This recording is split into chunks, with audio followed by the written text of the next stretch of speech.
somewhere in a California records office, there is a piece of paper that could legally strip Prince Harry of his identity as a father. Not metaphorically, not eventually, right now, today, and the most unsettling part is that Harry may not fully understand the extent of what's on it. This video is about one document, but what that document reveals branches into 5 separate directions, each one more serious than the last. A birth certificate with a name on it that doesn't legally exist, an area code that points to the wrong state entirely, a California law that quietly handed Meghan complete jurisdictional control before Harry understood what jurisdiction even meant, a surrogate allegation that has never once been officially addressed, not by Harry, not by Meghan, and not by the parliament that is constitutionally required to care, and a divorce that people inside their circle are no longer treating as a possibility. They're treating it as a timeline. Now, before we go any further, everything in this video is sourced. Every legal point comes directly from the California Family Code U.S. government documentation, the House of Commons library, and verified on record reporting. This is not tabloid speculation dressed up as legal analysis. These are documented anomalies with documented legal consequences, and we are going to walk through every single one of them.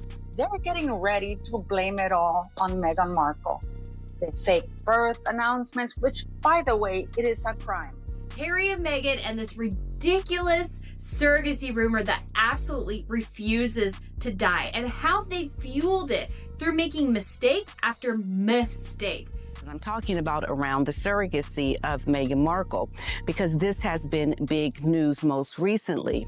I came across a tweet from Lady C that talked about the surrogacy. Imagine finding out that you're not the father of your child, not the legal father anyway, in a marriage that is crumbling and is getting more antagonistic by the second. Certified legal documentation that he is the father of his daughter, Liette. Could he actually do it? Stay with me, because the answer is not what you think. Let's start with the people, because before any of the legal mechanics matter, you need to understand what is happening inside this marriage right now. And what's happening is this. According to multiple sources close to the couple, there has been a fundamental shift in Harry. Not a gradual drift, a shift. One insider described it directly. There's definitely been a shift in Harry since reconnecting with his father during recent trips back to the UK. He has reportedly become, in their words, more confident and self-assured. And then came the line that tells you everything about the dynamic this marriage has been running on. The same source said it's as if he's finally realized he doesn't have to live in Meghan's shadow anymore, and that's completely unsettled the balance between them. Read that again. The balance between them. There are so many discrepancies, so many things that we have seen with the birth of this child that don't make sense, and are more than likely probably not true.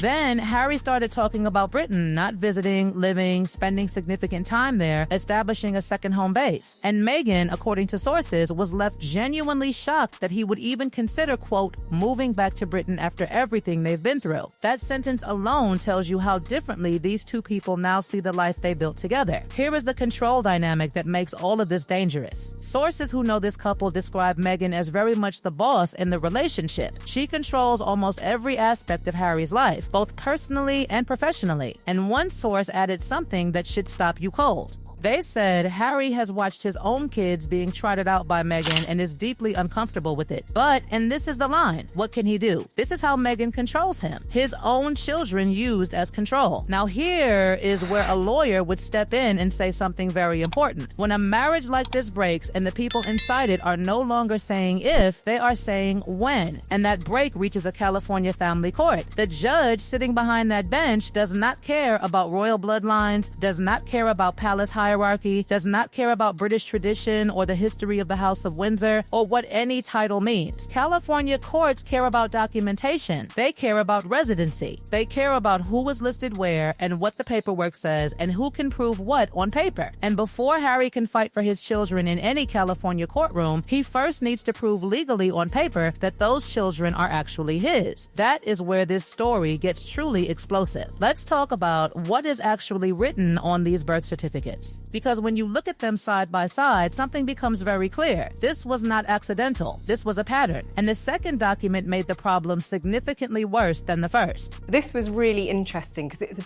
bit more of the Harry that we all sort of knew and loved back in his heyday as a member of the royal family.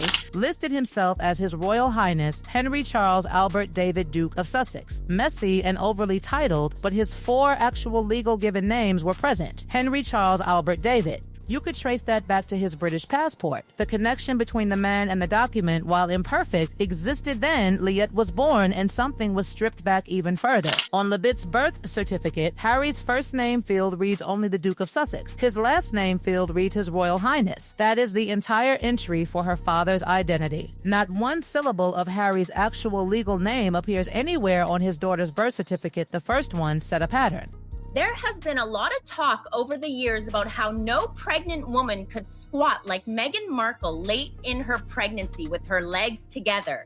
The second one deepened it. And the question sitting underneath all of this, the one nobody in the mainstream press has asked directly, is this: who made that call? Harry was present. Documents were reviewed. Signatures were given. Someone looked at that birth certificate before it was filed and let it go through. That question leads directly into the next one. So let's say Harry decides to fix it. Let's say he sits down with a lawyer tomorrow, looks at what's written on Lilibet's birth certificate and says, I need my actual name on that document. Simple enough, right? A correction, an administrative update, a form, a signature. Done. That is not how California works. Under the California Family Code, amending a parent's name on a birth certificate is not a clerical correction. It is not a form submitted online. It triggers a formal legal process called adjudication of facts of parentage, a process that exists precisely because California treats parentage as a matter of judicial determination, not paperwork, not preference. A judge decides. Here is what that actually looks like in practice. Harry must file a formal petition with the local superior court. A judge must then legally determine who the biological father is. And a court-ordered DNA test is standard procedure, not optional, not something Harry can decline because he finds it undignified. Did Meghan Markle use a surrogate?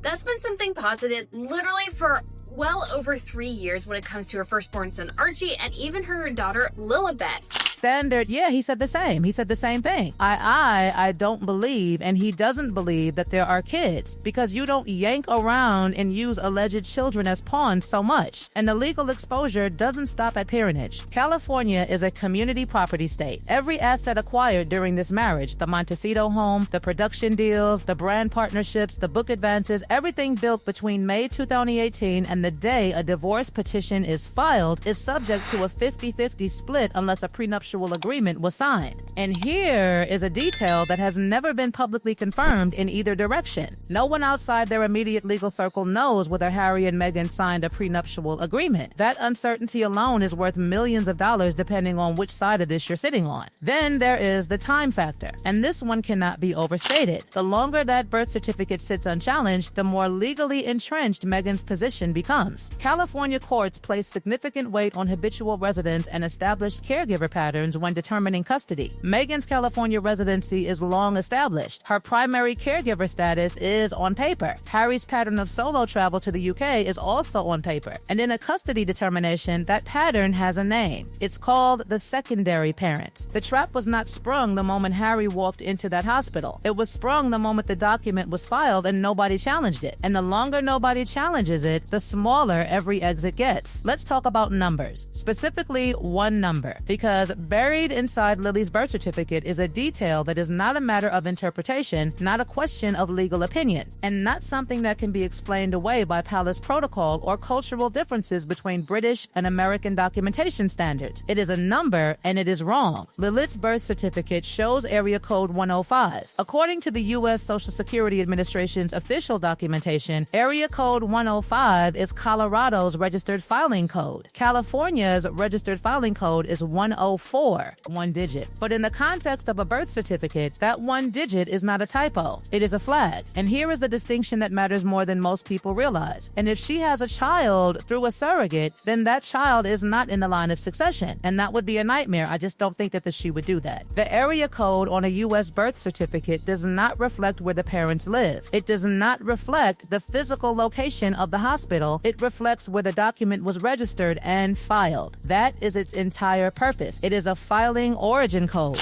So when Leah's birth certificate carries a Colorado code, what it is technically saying, according to the government's own documentation standards, is that this record was filed in Colorado, not California. Colorado, now, let's walk through the only 3 explanations that the government's own documentation actually allows for. 1. The birth occurred out of state and the document reflects that reality. 2. A clerical or administrative error was made somewhere in the hospital filing process. 3. The document itself information that does not accurately reflect the circumstances of the birth. Those are the 3 options. There is no 4th option, and not one of them is a comfortable answer. There is an independent layer to this that adds to the unease. Images of Archie and Liette released publicly by the Sussexes over the years have repeatedly drawn scrutiny, appearing heavily edited across multiple releases with the children looking noticeably different in ways that go beyond normal growth. This has never been officially addressed. The couple has never directly responded to it. It simply sits there unresolved alongside everything else.